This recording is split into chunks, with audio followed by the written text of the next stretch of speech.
Welcome to La Course on Tête, broadcasting its coverage of the 104th Giro d'Italia. I'm OJ Borg.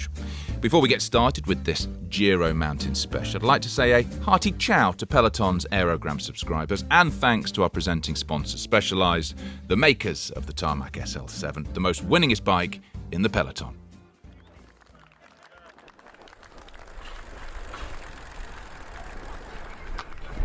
Every year, there are 3 Grand Tours of France, of Spain, and of Italy. They are the foundation of the European racing calendar. The Tour is, of course, the Tour, the biggest and the baddest of all bike races, while the Vuelta, well, that's more a laid-back, late summer sundowner of a national tour. Worth winning, of course, but not quite in the same league as July's blockbuster.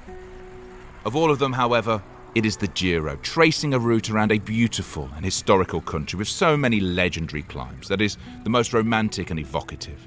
It is the Giro that most fires the imagination and speaks to us of the daredevil lone rider high on a mountainside, silhouetted against snowfields and towering peaks. Italy is the terrain of climbing and of climbers. Now, whether the climbs are short and sharp, like the ascent into the heart of Siena at the climax of Strada Bianchi, or long and exhausting, like the mammoth haul to the summit of the gigantic pass that is the Stelvio. This year's race seems likely to be won and lost in the high mountains as the 2021 Giro reaches a climax amongst many of its most famous climbs. In Italian cycling, there are frantic, high-paced climbs, like, for example, the Poggio and the Cipressa, the decisive moments in Milan-San Remo. And then there are climbs so lengthy and so steep, infamous cornerstones of the Giro's history, that they quite literally take your breath away.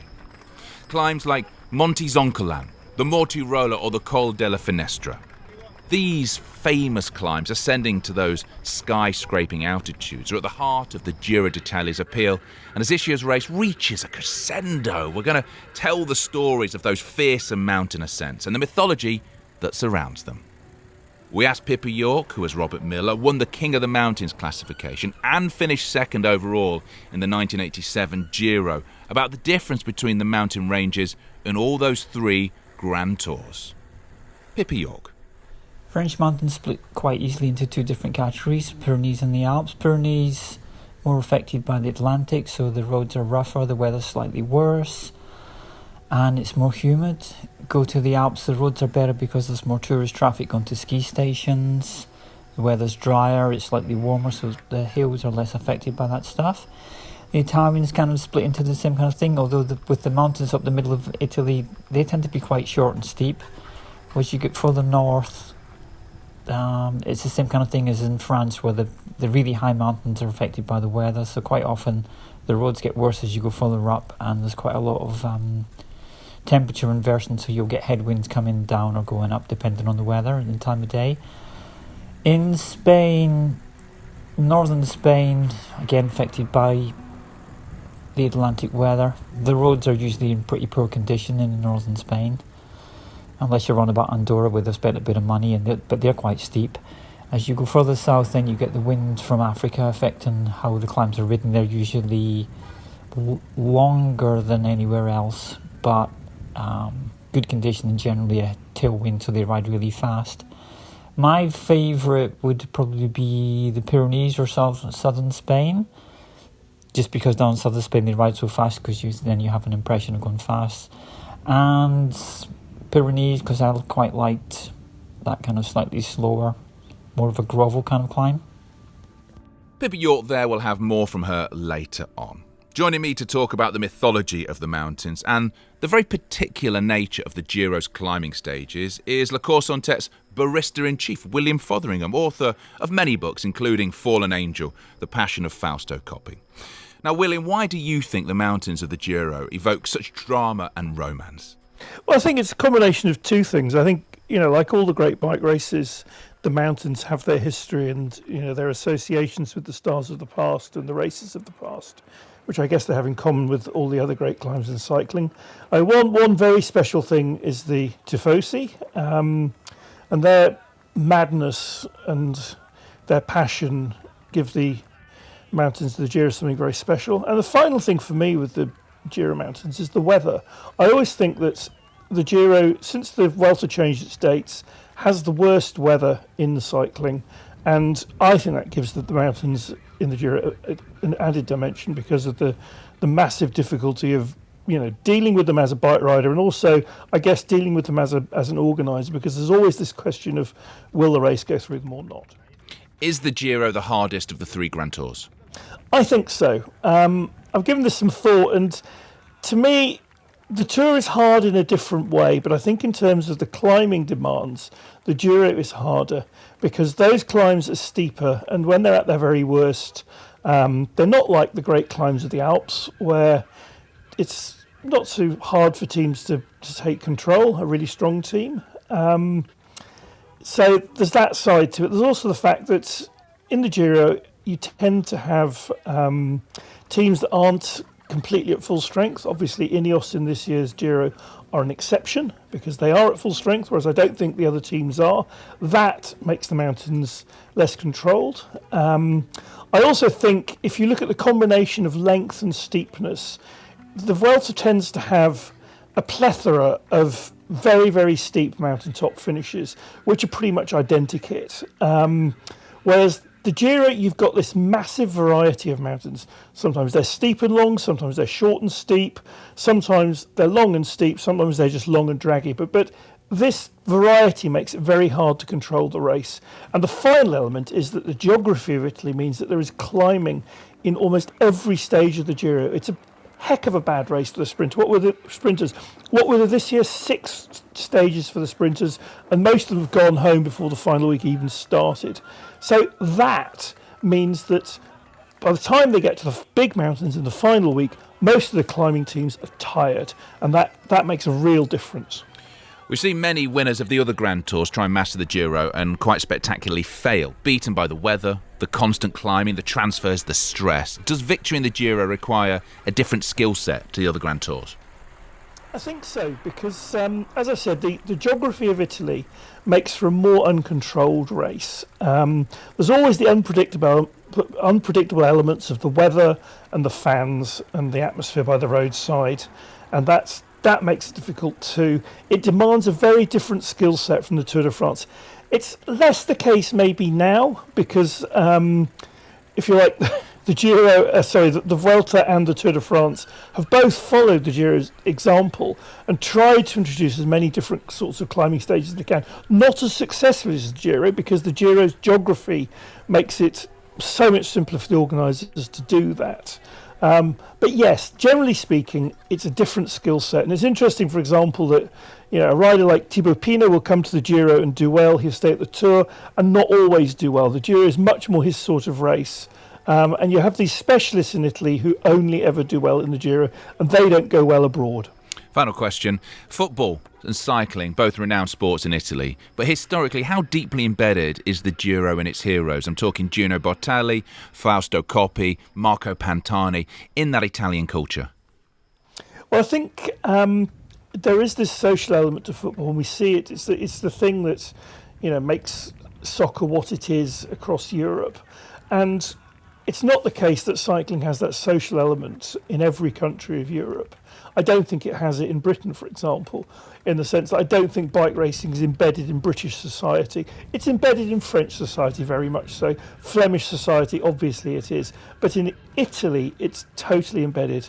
You look back at the history of Coppi and Bartali. I mean, the way that the Coppi story mattered to Italy after the war was really, really important as a symbol of reconstruction. Again, his divorce was massively important in terms of the country's social progress into becoming a more liberal society, escaping from the bounds of the Catholic Church. And in Pantani, you had a character who was bigger than any sports star in Italy in 1999, after he'd taken the double in the Tour de France and before his fall. And you then, with Pantani, you had this sort of modern morality tale of the guy with the Midas touch who everything turns to gold for him and then everything turns to dust. And the story of Pantani, I think, it does have that social element, like the story of the great soccer players in other countries, just because it's something which people can relate to, which people can look at and go, this is a symbol of the way that our society is going with its modern celebrity culture. And I think that is something which you just don't have that sense that cycling is as embedded in other countries as it is in Italy. William Fotheringham then. Now, Pippa York experienced the full emotional intensity of the Giro in 1987 as feuding Carrera teammates Stephen Roche and Roberto Vicentini, they turned on each other and fought for the pink jersey, with the Irishman surviving the fracas and the hostility of local fans to become the first ever English speaker to win the Italian race. Pippa York. The thing that stood out the most for me when I did the Giro in 87 was the speed of the final 30-40 kilometres when it was a flat stage. So it would just get faster and faster until you get to the last 20 kilometres an hour, and then it would never go below 60k an hour. Impossible to move up, everybody taking risks, really, really chaotic and crazy. The mountains, probably harder than the other two Grand Tours, certainly harder than the Tour de France, but ridden differently, a bit more respect for, the teammates that were there. If we had half a team of, guys for the flat stages, so we kind of looked after them a bit better, so they wouldn't really kick off straight away. And the race was a bit more of a kind of traditional way to ride and tactic and stuff. Flat stages you would take it easy. Mountain stages you probably only ride the last two calls flat out. And the weather was worse, and the hotels were probably kind of average, but the food was a lot better. In terms of how the GC race went, I never really got involved in the kind of whole fighting for the pink jersey, or really cared if I finished in the podium or not. I was only there because I'd been included at the last minute, so I wondered what I was going to do, and I ended up doing the mountain prize just for something to do, just so I could say I was best climber. And the rest of it I never really got involved in. I used to go through each day kind of knowing where the mountains were, but where the finishes were I didn't really know, and I didn't really watch what was happening in the GC too carefully until the kind of whole Roche and Vicentini thing kicked off, and then it kind of got a bit silly with the fans spitting and screaming and all the rest of it. But that's Italy, they're enthusiastic, they've over the emotion about things like this, it becomes quite tribal. A year after Roche's win came Andy Hampston's victory in the Giro, a win founded on his performance in an amazing 4-team stage on the Passo di Gavia, when the American survived a freezing blizzard on the legendary pass to become the first American to claim the Maglia Rosa. But the legend of the Gavia stage is the abiding memory of that year's Giro. And if you think you've had hard days on a bike, well, this was a stage with seasoned riders collapsing in tears, frozen and exhausted by hypothermia, sheltering in farmhouses and parked cars, and even urinating on their own hands to try and warm them up. It was sadist, and it was enthralling to watch. Here's Marco Pastonesi, our Giro diarist, with his very own personal portrait of the Gavia. Gavia. Passo del Gavia. It's a mountain, actually it's a cross, it's a cut, it's a scar among the mountains, unknown to the cycling until 1960. It was escorted by a cruel story. 18 alpines, aged between 21 and 23, precipitated on a military truck in 1954. A tragedy. It was the Giro d'Italia to convert the Gavia to the bicycles. It was Imerio Massignan, the first to climb upon there. It was Charlie Gaul to conquer the first stage. Mountains are divinities, and the Gavia seemed to punish the two riders who dared to reach the summit. Massignan got 3 punctures going down to the finish line, making him crying and desperate. And Gaul was crossed and obsessed by the ghosts for years and years until his death. Gavia is just a little vegetable and a lot mineral. A Gothic cathedral made by tired and crumbly rocks, a black and white lake keeping stories and passing legends, a tunnel where the riders have the feeling to get into a time machine, back in the old times, back in the womb. Mountains are mothers. Gavia, the pass of the head of a dead, one of his old nicknames, guards a micro-Arctic tundra, the effect of ancient telluric and glacial revolutions. This is the reason why over there you always feel like a guest, never as an inhabitant. Now, is all this Giro d'Italia racing just what you needed coming out of lockdown?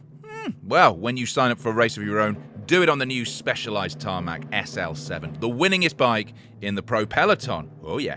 One bike to rule them all. Learn more at specialized.com or any of your local Specialized retailers. If Andy Hampsten's performance on the Gavia was perhaps the highlight of Andy Hampsten's racing career, then for Axel Merckx, who was a professional between 93 and 07, his epic breakaway win on the 255-kilometre 8th stage of the 2000 Giro through the climbs of the Apennines, well, that was among the highlights of his. Axel, what do you remember about your stage win in Prato in 2000, apart from it being the longest and one of the hilliest in that year's Giro? From the stage itself or for the whole Giro? For that stage. What I remember, actually, the first thing I remember is that I thought this day was never going to come to an end. When we started the race, there was such a strong headwind, and it was going to be the longest stage of the Giro, and it was so strong. I think the first hour we did 30 kilometers, which, as a group, is very slow. So it was like, I think after the first hour, like we still have 230 k's to go. We'll never make it to the finish before dark. And actually, which kind of came through because I think the Gruppetto kind of came just in time before dark because it was such a long day. Because it got actually longer than the road book said it was. I think it was like 10 k's added or 15 k's added to what it was supposed to be. So, given the length of that stage and the fact that you crashed late on, that must have been one of the most satisfying days in your career.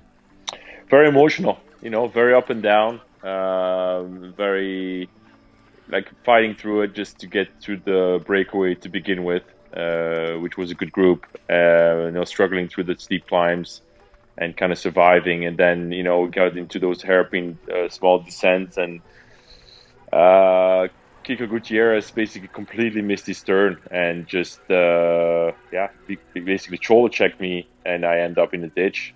Luckily it was a soft ditch, and I avoided the dog and the tree and aimed for in between there.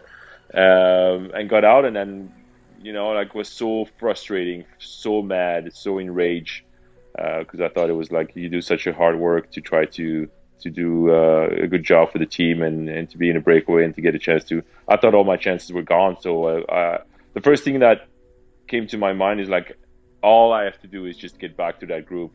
At least I have to finish with the front group. I worked all day just at least to finish there. And then when I made it back on there, I was like, well, now I get to sit down for a little bit because everybody knew kind of what happened. And funny story is that before the start, Davide Bramati, which was one of my teammates sitting in the bus, he was always pretty flamboyant and very vocal.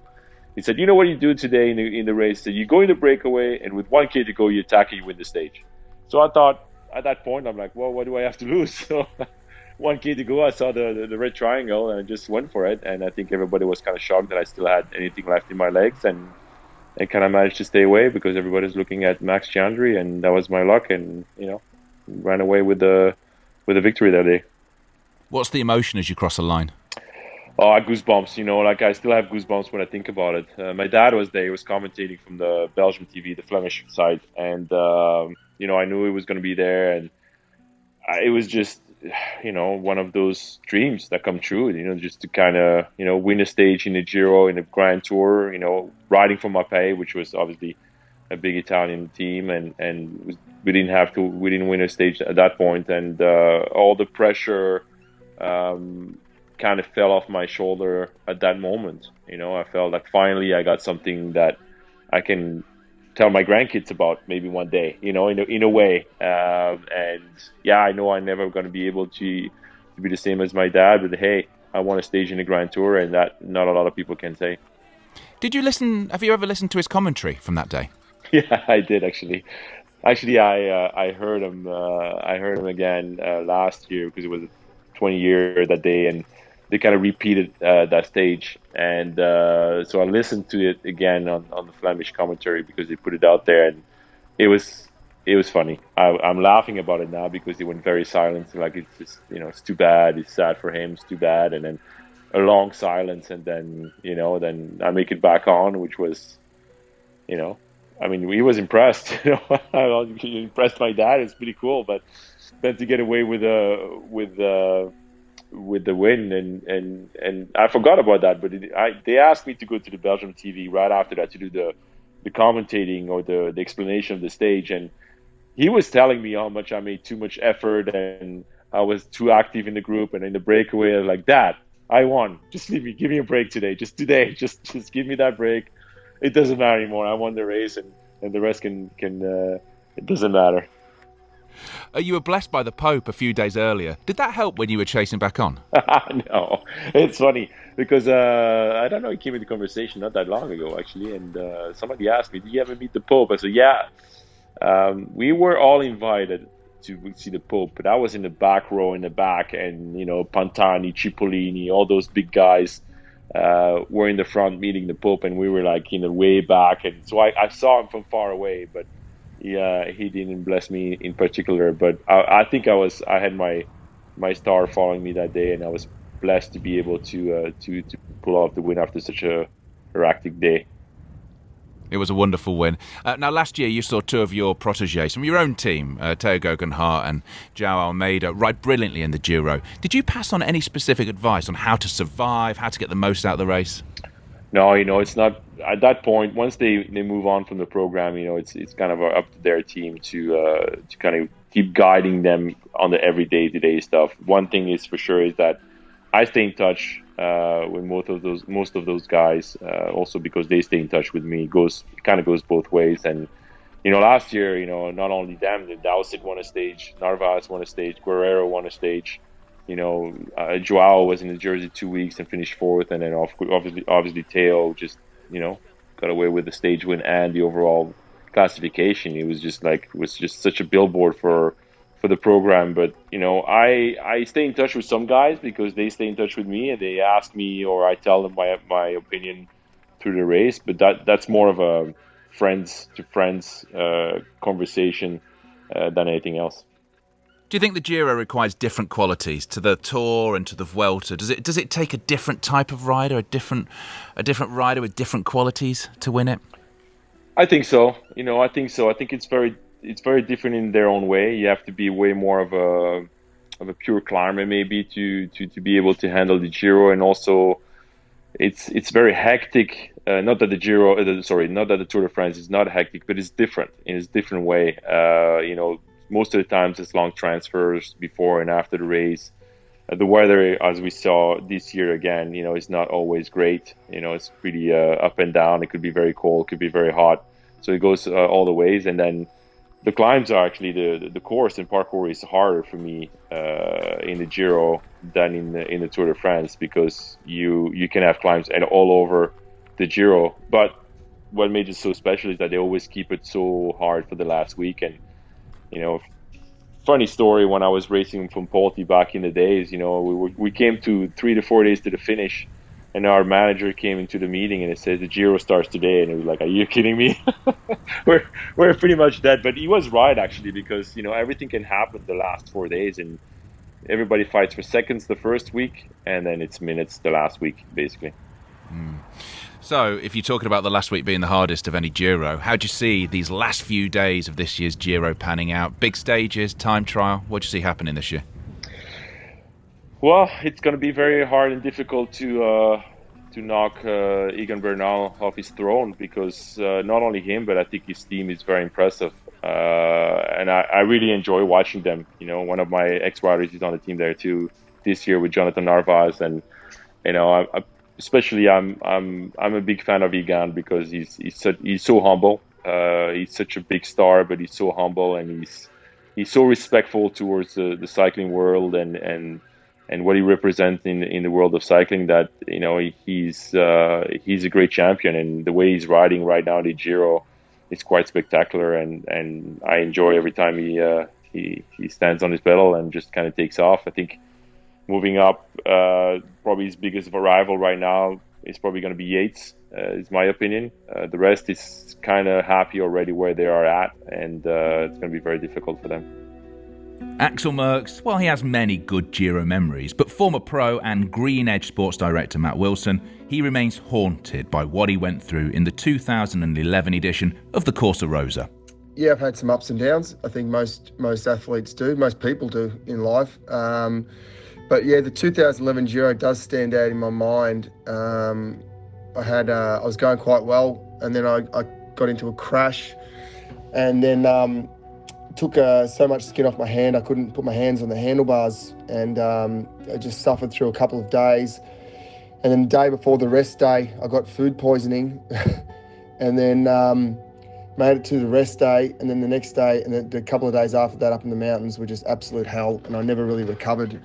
So I had a couple of days there from finishing behind the gruppetto, and just absolute exhaustion. So that was one of the worst Giros of my life, that one.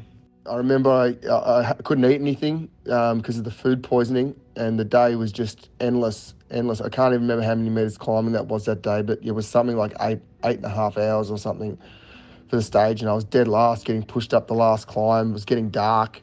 It was just epic, and got to the top. I couldn't even ride down the hill. They had to put me in the car, get me to the bus. I just remember going to sleep on the floor of the bus without having a shower. They just started driving, and there was a big transfer. And that was, I think, the next day I got eliminated. Maybe it was a day after, I don't know, but I couldn't finish that Giro. I eventually got eliminated. But it was, it was terrible. I remember Cameron Meyer pushing me at times. I remember Baldado, the BMC director, dropping back for me at times, trying to force feed me, and it was just hell. Well, there's no doubt that with so many climbs still to come and next week's final mountain stage, and don't forget the final time trial, it is well too early to call the outcome of this year's battle for the Maglia Rosa. Anything can happen, and it probably will. Meanwhile, the mountains of Italy remain as unmoved as ever by the suffering and sacrifice of the peloton, with the Zoncolan, the Gavia, the Stelvio, among many, many others lying in wait each and every year for more victims of the brutality of the Corsa Rosa. For more insight into this year's Giro and bike racing in all its forms, then why not subscribe to this podcast, where we have a slew of other episodes, as well as checking out lacourseontete.com for more in-depth written coverage. Thank you again to our presenting sponsor Specialized. Until next time, ciao. Via, via, vieni via di qui. Niente più ti lega a questi luoghi, neanche questi fiori azzurri. Via, via, neanche questo tempo.